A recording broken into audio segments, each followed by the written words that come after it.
Hello, Haven here for the final.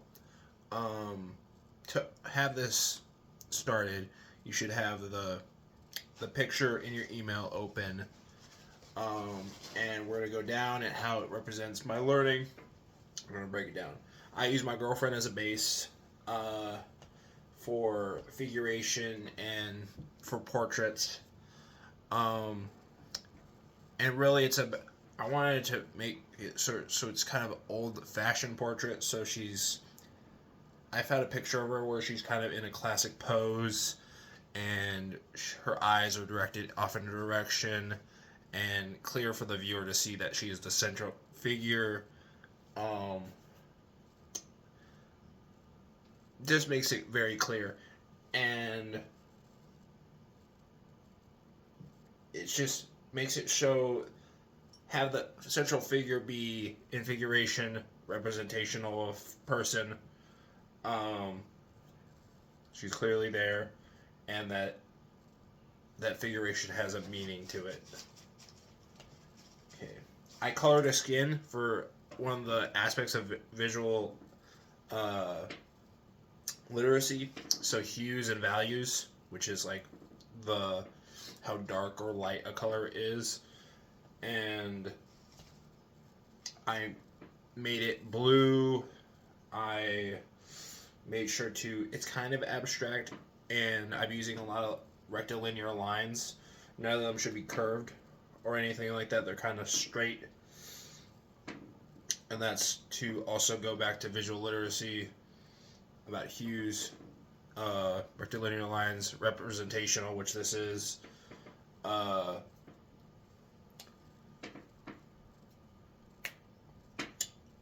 Depth, which I have with the darker colors as she's facing away from the light, in the actual image she's in. Um, did her hair. Let's keep going. I have a step over here. Uh, I abstracted her skin from what I saw online. It kind of looked like this, but it's also just geometrical shapes. So it's on the lower end of abstraction, just kind of the end of that. In the dress itself, I used 2 minute captions. So, like, I grabbed them all, I screenshotted them, and then I overlaid them into the dress. Um, just using the information I found from there in there. Uh, I used the net texture from uh, I use the net texture and lighting, which is like reminiscent of Janet Eckelman, which represents a collaboration with technology and art. So I kind of wanted to overlay that on top of it because hers is one of the ones I liked a lot. Um, and I made it so it mimicked the reflection, and I used watercolor. Like a lot of reds, yellows, and oranges, and maybe some purples, if I remember correctly. Yeah, I used a little bit of purple, and I made her hair blonde, and I did the abstraction and the separation of colors with hues. Uh, and I made her represented as an artist, just to get her through there. Uh, but also that for the technology part, sculptures. I put camera lenses for the glasses to incorporate photography, um, and the collaboration of technology and art, because photography is one of the things where you can document art or add essence to some artworks and then overlay them later. Um,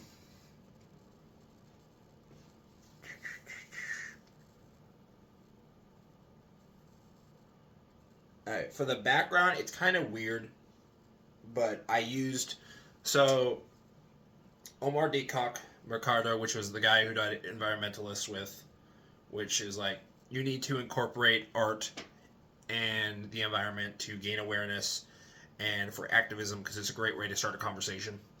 And I did that in my piece as well. I put the Savannah Prairie in the background, like an actual picture, and then I used the magic wand item and picked out points of the art of the picture and laid color on top of it, and then I blurred it to represent how we forget about the nature around us and focus on idolized images like the figure in front, and how we forget about it and it becomes less important to us because we have a shiny object. And I wanted to have that as an environmentalist piece.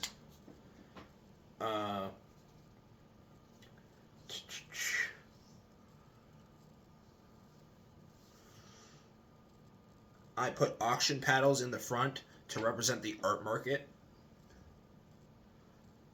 And dollar signs, they're kind of cheaply done, but on purpose. And I have their hands holding it up. It's because, and some of the numbers have meaning, but I'll get to that. It's because that they only care, like a majority of them don't really care about the art scene, but about the money you can gain from it. So they go off and they just go for what's trending, what's popping off, and they try to get, and they pump up values. It's all about the money. It's not really about the art most of the time. On the left-hand side, there is 18 and 63, which is a reference to the painting Olympia, which was created at that year. I used it in one of my assignments, and I compared it with a Nazi painting. I forget the name of it. It's like the Four Elements. And that's also figuration on and how you represent the figures and draw them can change how you feel about the painting and how you represent like the new body, which was my paper on it. And those numbers are to represent that. Just a little hint to that.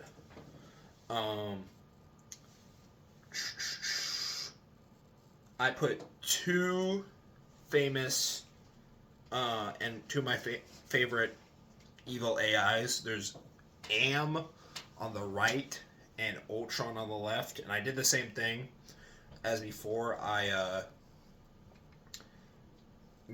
put the image down, put the magic wand over, and then overlaid an image of a Renaissance painting that's faith oriented, because while back in that day they're trying to spread faith, show like myths and stuff, AI is kind of trying to mimic and spread their misinformation and mimicry. So they're kind of hidden over, and then I blurred them themselves. And I want them to be visible, and you can see the lines of Am's text, and it's just to say like they're hidden. They're trying to recreate what their creators are doing, which is what these two characters do in general, and they're in the background like while this idolized ultra colorful like woman is in front. And I wanted to make it so like AI is slowly like building up in the back, and how it's like trying to overcome our creation, and how it's like pushing this forward because it's connected with the lenses in the eyes and stuff like that. Let's see.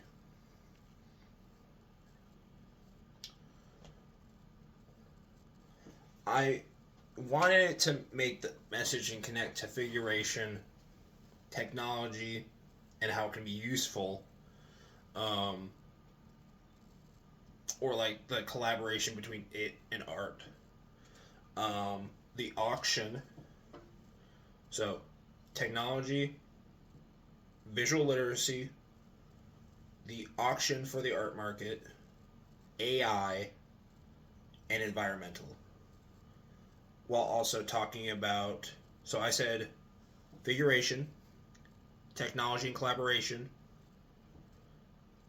environmentalists, AI, and the art market, which is 5, but also about visual literacy, how activism needs to be incorporated, and going. And I would say this is avant-garde as well because it's kind of all over the place.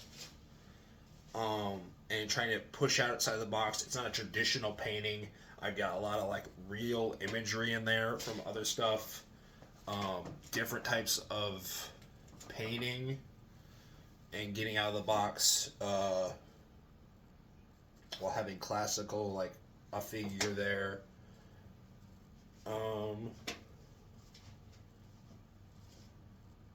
I think overall, for learning wise, is that, like, to just bring it all together and what this represents is that we idolize what's new and trending and forget our roots and the nature of art and the nature of the world around us, which is connected to art, because it's what gives us inspiration in our brains, which are brought on by nature itself. We have people who only care about money, bidding and getting the value higher, while focusing on something that is pristine and new, made with technology, which is not always bad, and complex, which is why it's the most complex of them all. And we have AI mimicking the past and what we are currently doing to try to overcome actual artists, and they're hiding nature and what we've come before, and they're mimicking how the Renaissance, how we wanted to push faith and these grand mythological artistries, which is also connected to Olympia because that's mocking it, and stuff like the Four Elements, and I put that there. It's just a little reference, and how technology can be useful, but AI has some underlying tones that are hidden and hard to see, and it's using its prettiness to deceive us and hide amidst real art and nature itself. And I think we need visual literacy to understand how art on a grander, more complex scale compares to AI, because that's how we can tell the difference between it with the passion, what makes art art. It's just, I mean, I could have taken more time with this, but to send them, like, and making an actual art piece. But for the visual representation of what I'm trying to say, it's here. I mean, I gave you the breakdown of what I did. And I really liked the net sculptures, so I made that into the dress, like I said. And if you look really closely, you can see all the 2-minute captions. Oh yeah, that's one of them too, the 2-minute captions. And I think those really helped me get my visual literacy skills down, and know how I'm also appreciating a thing, an artwork, but also how I'm creating it. Like in this, most of my lines are rectilinear. Don't think any of them that I made myself are curvilinear, except for the money. I think it's just what I said before about how we need to, how, not we need to, but we do idolize figures and we don't look at the true nature of an art piece, and how we looked at newfangled technology, while it can be helpful, can oversight what true art is with ingenuity instead of just a skip to it button, which is what kind of AI is. And even then, it's not real art, because you're just, while I put the Renaissance stuff over it, it means it's just hiding in someone else's work. That's a good way to like say interpretation of it.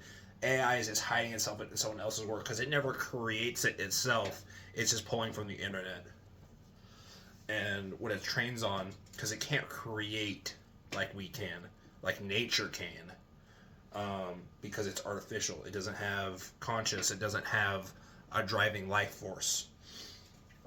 Um, I think the cheapest thing here is probably the signs, and I could have done better, but I think they get the point across that auctions are kind of shallow. They don't really care about how the art piece is. It's whose name is attached to it, who it's, and they care about who it's going to. They don't care about the money when they're doing buyers. They don't care about the money. They want who's buying it. They want to raise the price to all hell. They have fail safes so you don't lose money, but that also means you're inflating the price because it could be like someone makes a deal and then the price goes up because people are like, oh, this actually has a price to it. So I think it's about how the art world is kind of corrupted in a sense that is focusing just on the money of the aspect and not the actual true art. That's why avant-garde and people who are trying to push out, like every art movement is trying to push out of the academic art world in a way by trying to make something new and getting away from it, like how the creator of Olympia was trying to make it a mockery of the Renaissance type paintings in France. I think that's what everyone tries to do when they're fed up with the academy and the way galleries are set up, or how you just need connections because it's just about the money and looking at a trend. It's not about why the background of the savanna prairie is blurred. It's not about the nature of the art piece itself. It's about the newfangled trend, like I was talking about. And I wanted to represent that with a lot of like bright pastels, just like stuff that pops, and then greens and browns in the back. Which is why I picked those Renaissance, because they're kind of dull, but they also have slight vibrant colors. And then I put the more stylistic white to black to bright green, so it stood out. But it's also not like heavily drawn in because it's shallow. It's not caring about the art itself. And like I said, I listed off a couple, and it maybe a little bit more of the medium, but I also incorporate, and that's just the components, but I also incorporate a lot of other things, including artists, paintings, little references, just all over. And I appreciate you for that canvas stuff, because it's like, I thought I had till Sunday, but I'm fine.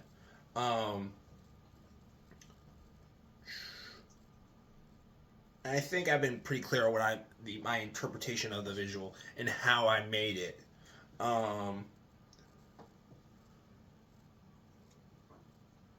I think I showed how I connected to the course and to my learning, and then I broke down bunch of different things. I think the environmentalist stuff, it's about activism and combining your art with activism, which is, I think, what this would be if it was actually in, like, if I put it up in a real environment. Like, I'd have like a statue and then like a pane of glass that blurs the background, and you can't, like, that kind of stuff, because there's not, I think there are environmentalist paintings, but it's, when you think of environmentalist, it's more like a physical thing, like that one at the art center. I am going to show you Howl, and then I'm going to upload this. 1 second.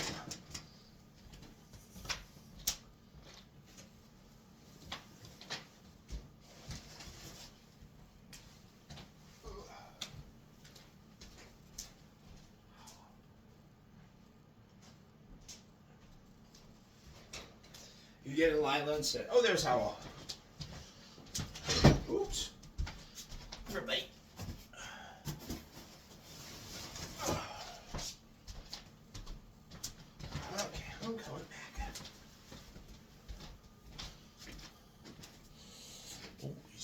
pause.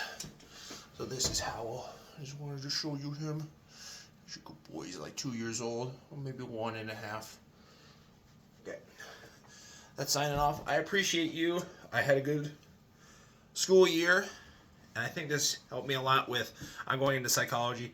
I think it's a good idea to understand the art world as an artist, and also helping you interpret and understand imagery, which also can help you understand and interpret people and emotions and expression, because that's just all about art. I think we kind of lost that as people, that we don't understand each other as well as we should. And then we kind of look at the surface. We don't look at the nature of things. Also, back to the thing. And then we just look at the sexualization of the body and how pretty people look, and don't really care about what's under the surface or what's behind everything. I had a lovely time this year. I hope you have a great summer.